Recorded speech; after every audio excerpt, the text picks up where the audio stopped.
नमस्कार साथियों और प्यारे बच्चों, लवे एजुकेशन में आप सभी का हार्दिक स्वागत है, अभिनंदन। जैसा कि प्यारे बच्चों, हमने अपने पिछली क्लास में लंग लकार यानी भूतकाल के बारे में पढ़ा था।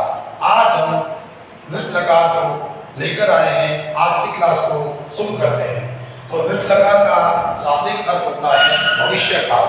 क्या होता है? भविष्य काल, अर्थात भविष्य में होने वाली जो भी घटनाओं को नृत्य लकार के अंतर्गत लिखा जाता है। तो आइए आज की क्लास को शुरू करते हैं।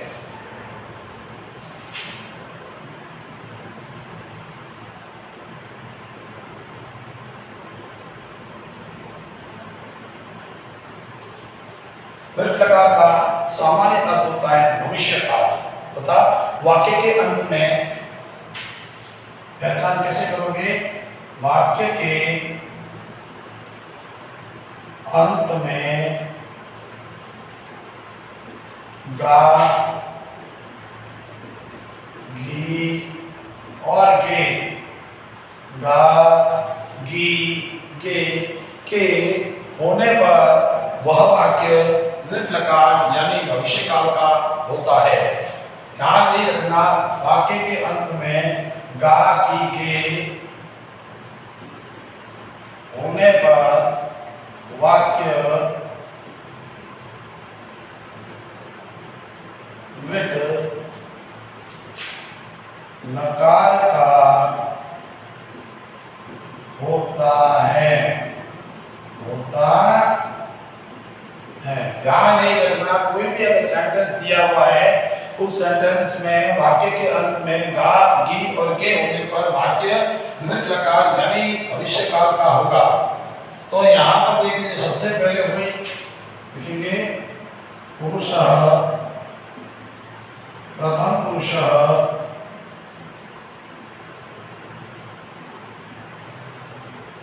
मध्यम पुरुषः,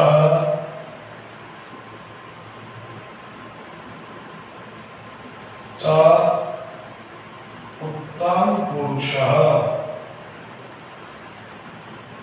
वचन की बात करें तो संस्कृत भाषायां त्रीणि वचनानि सन्ति, एकवचनम, द्विवचनम च बहुवचनम। यानी एक वचन, द्विवचन और बहुवचन होते हैं।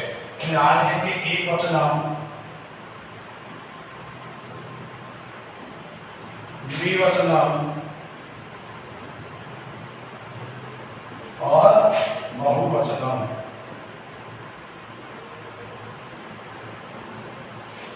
अब बात करेंगे वही नृत्य लकार की। तो जो ट्रिक नृत्य लकार के अंतर्गत है वही नृत्य लकार में रहेगी। ती, तह, अंति, सी, अह, थ, आमी, आवह, आम। जो ट्रिक थी लट लकार की थी वो ही ट्रिक नृत्य लकार की रहेगी। तो ध्यान ये रखना, कोई भी धातु लिख रहे हो उसको 9 बार लिखेंगे। जैसे यहाँ पर मैं दे रहा हूँ खाद। खाद का मतलब होता है खाना। खाद का मतलब क्या होता है? खाना होता है। तो इसी खाद को कितनी बार लेंगे? 9 बार। 1, 2, 3, 4, 5, 6, 7, 8 और 9। कितनी बार लेंगे? 9 बार। तो यहाँ देख लीजिए 1, 2, 3, 4, 5, 6, 7, 8 और 9 बार हो गया। अब यहाँ पर ध्यान रखना, सब में ई की मात्रा लगेगी। तो देखो खादिशति, खादिशतः, खादिशन्ति,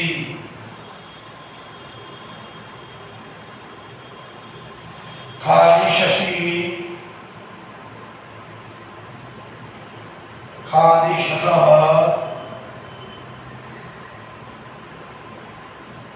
खादिशत्, खादिष्यामि, खादिष्यावः, खादिष्यामः।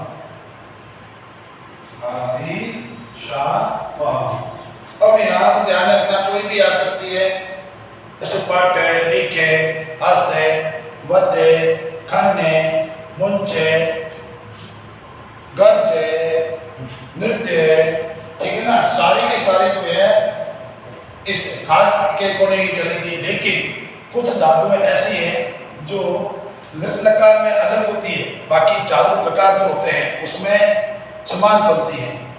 लट लकार, लोट लकार, लंग लकार और विधिलिंग लकार में कुछ धातुएं समान चलती हैं, जबकि लृट लकार की देखें वो धातुएं परिवर्तन होती है। तो कुछ धातुओं को देखते हैं हम, कौन कौन सी ऐसी धातुएं हैं जो लृट लकार में होती है और बाकी लकारों में जो परिवर्तन होती है।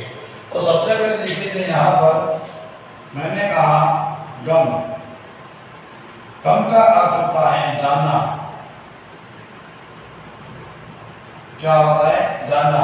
तो यहाँ पर जो लृट लकार होगा उसमें चलेगा गमी शक्ति में, उसमें चलेगा गमी शक्ति में चलेगा। और जो शेष लकार होंगे, शेष लकार वो उसमें चलेगा गच्छ में। लट लकार में चलता है गच्छति में, लोट लकार में चलता है गच्छतु में, लंग लकार में चलेगा अगच्छत में और विधिलिंग लकार में चलेगा गच्छेत में। जबकि लृट लकार की बात करें तो वह गमिष्यति होगा। क्या होगा? गमिष्यति। उसके बाद देखिए दूसरा पश्य। पश्य का अर्थ होता है देखना। पश्य का अर्थ क्या होता है? देखना। मूल धातु इसमें दृश्य। क्या है? दृश्य। तो यहां पर ध्यान रखना, ये चलेगा दृक्षति में, तो चलेगा दृक्षति में चलता है। दृक्षति, दृक्षतः, दृक्षन्ति, दृक्षसि, दृक्षतः, दृक्षत, दृक्षामि, दृक्षावः, दृक्षामः। जबकि शेष लकारों की बात करें तो यहाँ पर ध्यान रखना पश्चिम में चलेगा पश्यति, पश्यतु, अपश्यत, पश्ये। बात करें पिब की तो पिब का शाब्दिक अर्थ होता है पीना। क्या होता है? पीना होता है। पिब चलता है पार्श्व में, पार्षति, पार्षद, पार्षयन्ति।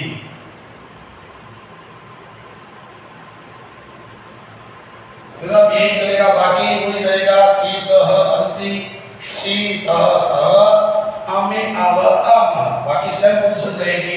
ध्यान रखना पार्षति तो बाकी लकार में चलेगा पिब में, पिबति, पिबतु, पिबे, अपिबत। बात करें नृत्य की, नृत्य का अर्थ होता है नाचना। नृत्य लकार में चलेगा नृत्यशति।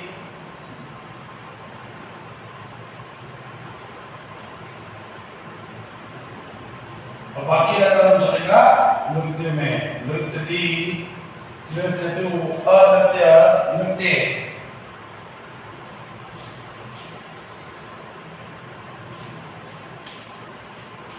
आज की क्लास को यहीं पर समाप्त करते हैं। आज की क्लास यदि आपको अच्छी लगी हो तो हमारे वीडियो को ज़्यादा से ज़्यादा लाइक और शेयर कीजिए, हमारे चैनल को सब्सक्राइब कीजिए। इसी आशा के साथ आज की क्लास को यहीं पर समाप्त करते हैं। तब तक के लिए राम राम, जय हिंद, जय भारत।